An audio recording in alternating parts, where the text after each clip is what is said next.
So let me ask another question, since I have the opportunity. There's no other members seeking recognition at this point. I want to follow on the ranking member's comments about hiring. Numerous State Department direct hire positions at U.S. embassies in the Sahel remain unfilled. In Niger, for instance, more than 40% of State Department direct hire jobs in our embassy are vacant. Overall, in the Sahel, 22% of U.S. direct hire positions remain unfilled. So how is it that, regardless of the strategy that we put together and that hopefully we will mutually agree upon, we will be able to implement such a strategy with the absence of that many direct hires and the absence of full USAID missions in Chad, Burkina Faso, Mauritania, in terms of implementing the strategy?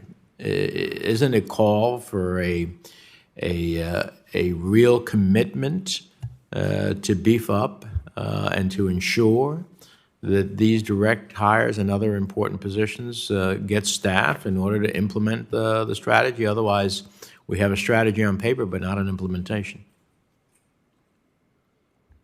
Mr. Chairman, we agree with you wholeheartedly. I simply can't do my job if we don't have people in the field, and that's where I expect the fingertip confidence to understand what's going on and to make recommendations and to implement U.S. policy effectively. I think there are many components to this problem set. I talked about the general insufficient staffing for the State Department. We've talked about what the administration's trying to do to compensate for previous years that led us to that deficit. I've talked about the challenges. Some of those percentages you are referring to are specific specialities like medical personnel or IT personnel, very hard to compete in the current environment.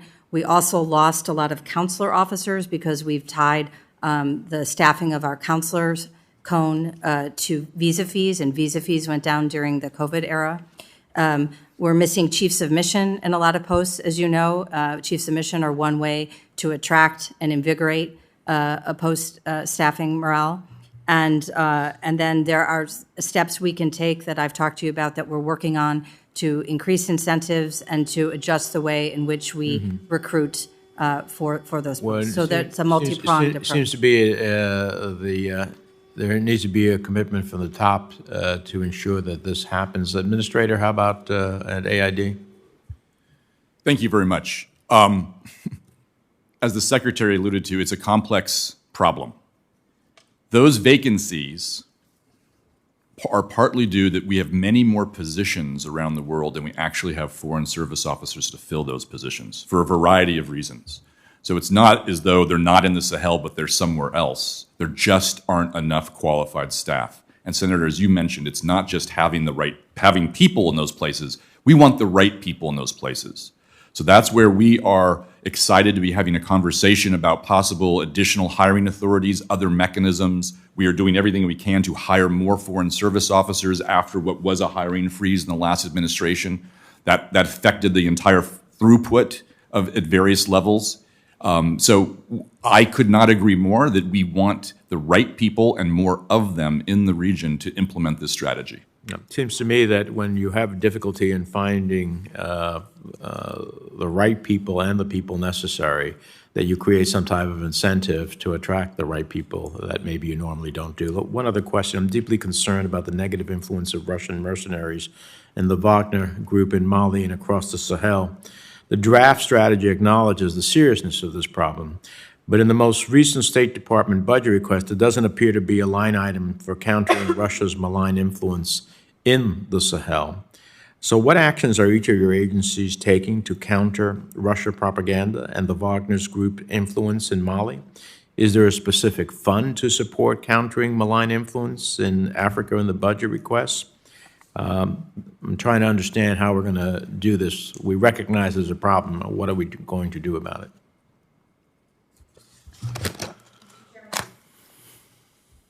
Some of the steps that are under consideration and actual planning include trying to dry up the source of financing.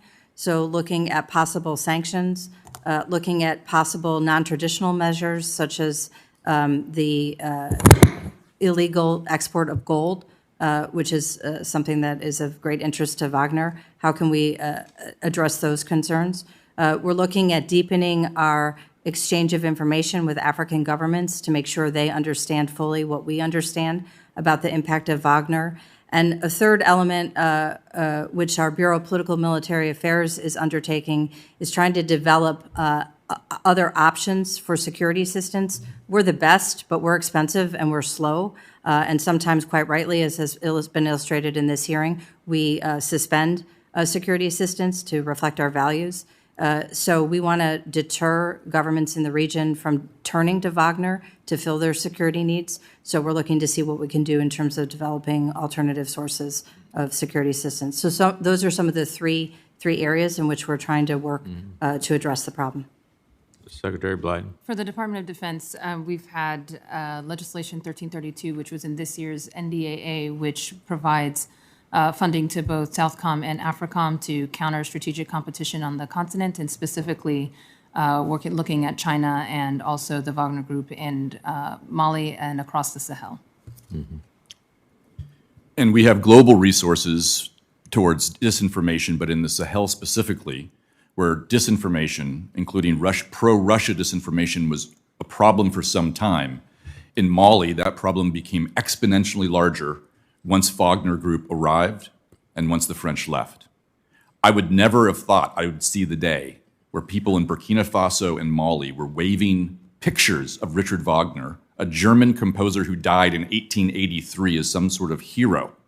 So we immediately pivoted some of our civil society programs working with youth and working with civil society on elections towards disinformation. We're about to send a CN up to you all for an additional $5.5 million Mali specific that is for tracking disinformation, the production of responsible consumption of information, and also a very robust monitoring, evaluation, and learning component so we can learn from this project as we go to other countries and spread that out. Because unfortunately, I think we're stuck with disinformation problems for quite some time. Look forward to your CN. Senator Coons.